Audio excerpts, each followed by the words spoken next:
I grew up Catholic, so I did all the steps till the point of confirmation. I didn't do that part. And I used to go to confession, and there was a veil in that room. There was somebody there behind this giant veil, telling me, asking me about my sin.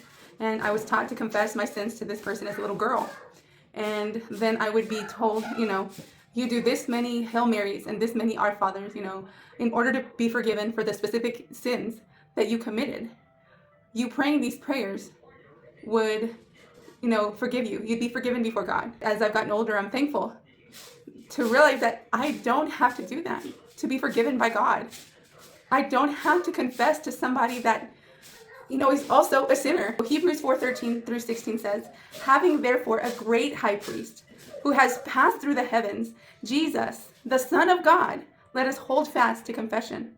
For we do not have a high priest who cannot be touched with the feeling of our weaknesses, but one who has been tempted in all respects like us, yet without sin. Let us therefore come forward with boldness to the throne of grace, that we may receive mercy and find grace for timely help.